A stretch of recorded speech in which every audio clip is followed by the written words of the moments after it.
the Ray Dalios, the Rockefellers, the Warren Buffetts, the Sam Zells, the Paul Tudor Joneses. If you study these people, these are all multi-billionaires. And if you study how they came up, without a single exception, they all made rational decisions and never got emotional about allocating capital. Hey, Jason Rogers here, and in this video I want to talk to you about why we've yet to deploy the $100,000 check that we recently received from an investor. The elephant in the room is part of it has been as a result of this virus and the fact that the virus has, very simply put, slowed things down. I mean, there is that, right? It slowed down lending, it slowed down due diligence, it slowed down everything in the short term. Now that will pass, of course, and that's one reason that we've yet to allocate the capital and close on at least one, if not two deals that we're looking at right now. Right, but the bigger reason is because we sincerely believe, and I sincerely believe, that it's so important to stay rational, to stay grounded, and never to get too hungry to do a deal. Now, let me explain this because this is a point that can be misunderstood. I absolutely believe you want to be hungry as heck to do deals. And I know I just contradicted myself, and herein lies the point. This is where you have to listen, and I really want to make this clear because I think it's a huge principle. Right, so on one end of the continuum, I absolutely want to buy more businesses, more real estate. I want to buy. Massively. It's what I want to do. However, I equally don't care at all whether or not a deal gets done. And what I mean by that is I know how important it is as a capital allocator, and that's what I am, and that's what you are if you're allocating capital and you're buying businesses or real estate. You're a capital allocator. You're essentially the head honcho of an investment group. And if that's the role you're playing in the marketplace, then it's remarkably important that you stay emotionally detached and stay rational and prudent and pragmatic. And essentially that you don't get too hungry to do the deal so that you get jumpy at a deal and you essentially make a bad investment. I'll quote Warren Buffett, he and Charlie Munger being the two individuals I look up to more than anyone when it comes to investing. Warren Buffett, he says, rule 1, never lose money. Rule 2, refer to rule 1.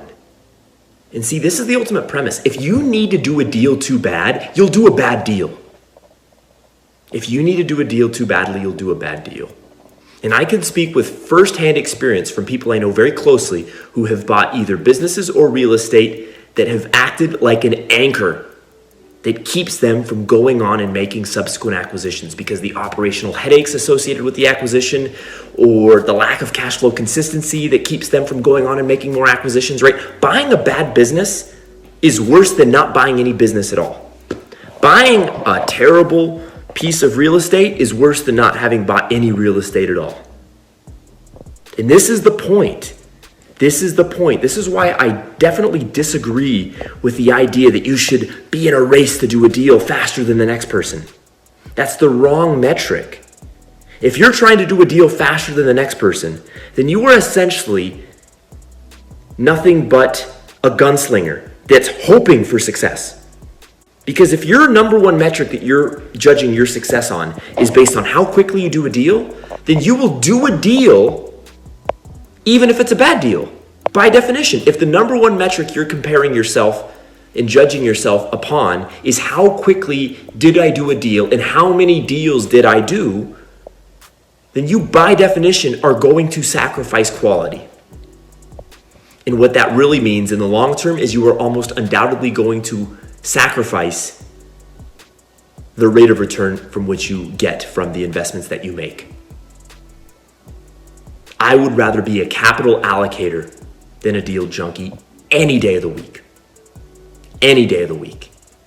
Because the true wealthy people on this planet are not deal junkies. They're capital allocators. And let's name some names.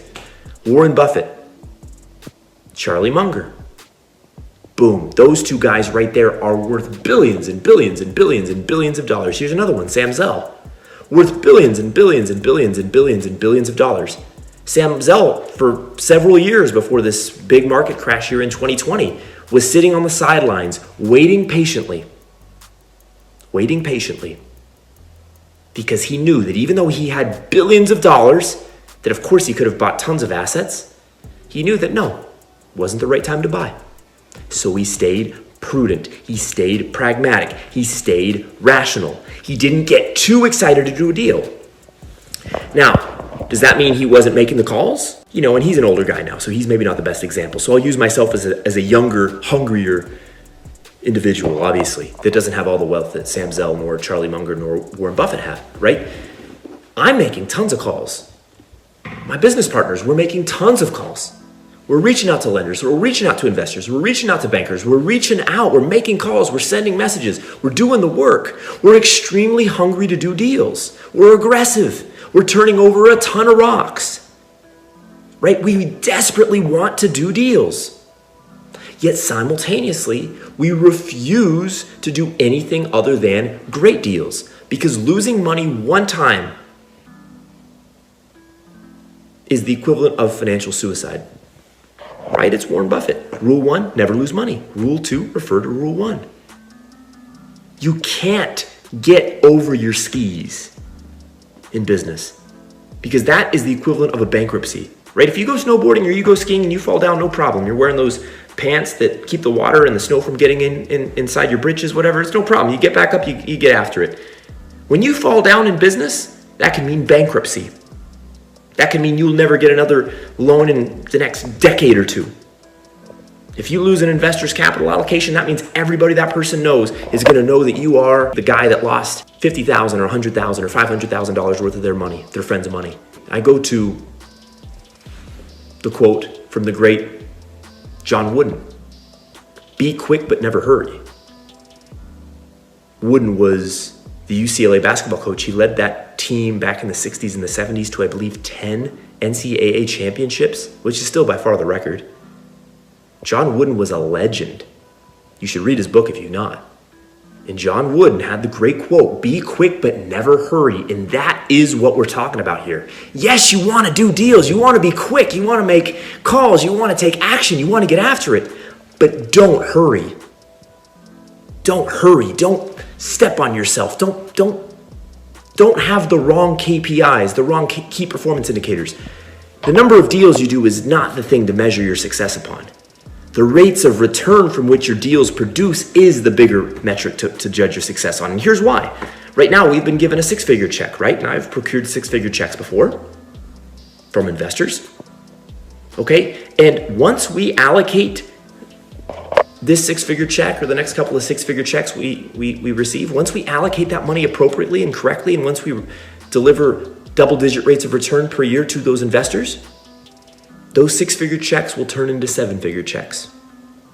And then, if we allocate those seven-figure checks appropriately, will turn into eight-figure checks. And upwards and upwards and onwards and onwards. This is generally speaking how the wealthy get super wealthy. They demonstrate their ability to allocate capital in the minor leagues with $50,000 or $100,000 or $500,000 checks. They then get bumped up to AAA. Maybe they get $5 million or $50 million to allocate. And then when they knock that out of the park, they get $500 million or $1 billion or $5 billion worth of capital to allocate. And at that point, much of the capital is their own and they're off. And they're the guy that you now see on the Forbes list. The key is not needing it so bad that you basically sabotage your own success. The key, in my opinion, is keeping the true idols your idols. The Ray Dalios, the Rockefellers, the Warren Buffetts, the Sam Zells, the Paul Tudor Joneses. Right? These, if you study these people, these are all multi-billionaires.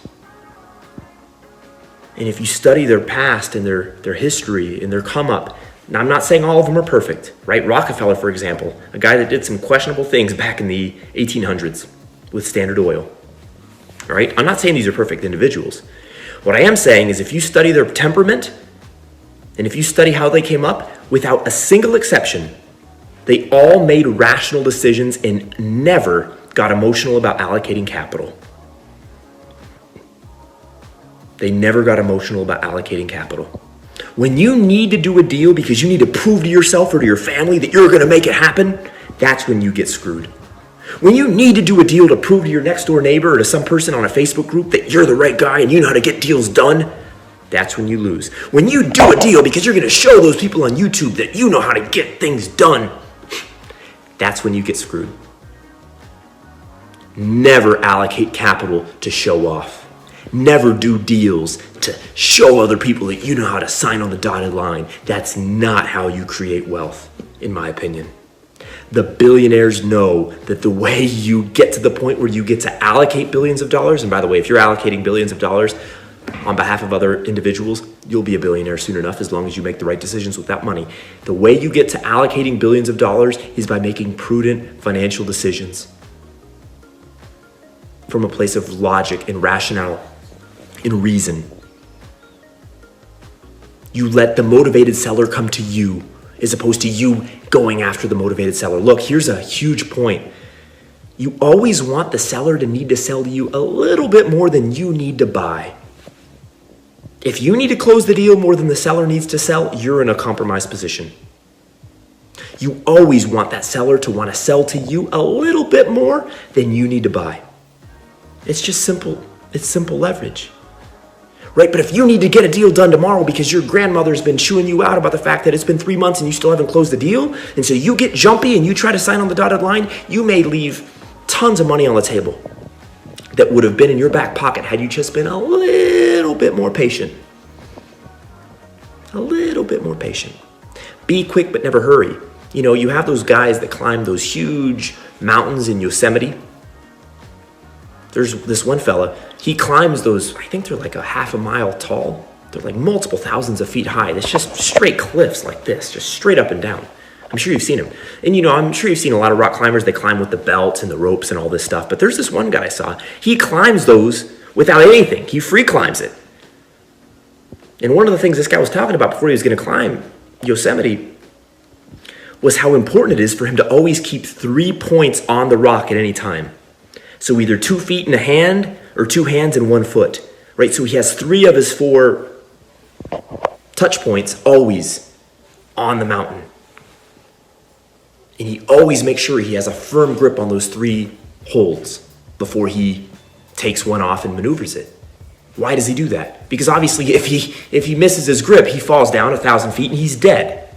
Crack. It's like when you drop an egg, just crack. That would be his brain, smashed all over the place.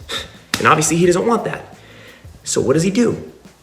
He makes sure he has a proper grip before he climbs further. He's quick, but he doesn't hurry. And he is quick because if he takes 5 years to climb the mountain, fatigue's going to get the better of him, or the elements are going to get the better of him, or he's going to get struck down by lightning, or he's going to get dehydrated or something. He doesn't have an infinite amount of time to climb the mountain. So he's quick, but he doesn't hurry. And that allows him to climb mountains, straight up cliffs, I should say, without any ropes, without anything whatsoever. If he falls, he's dead. If you lose money for your investors, if you can't pay back your loan, you're dead. Not literally, but from a financial sense, you're dead. This is why we haven't invested the $100,000 yet. And this is why we'll give that money back to the investor before we'll allocate it into an investment that doesn't make sense. Because your reputation is the most important thing you have as a business person, in my opinion. And I'll quote Warren Buffett once again. It takes 20 years to build a great reputation. It takes 5 minutes to throw it all away. Think about that. Think about that before you try to get a deal done just to prove to your family or to prove to a Facebook friend or to prove to somebody that you know how to get deals done. If you want to become wealthy, you need to think like a billionaire. And billionaires don't jump at deals. They let deals jump at them. Hey, it's Jason Rogers. Thank you so much for watching the video. Be sure to subscribe, thumbs up the video, and for more, go to jasonpaulrogers.com.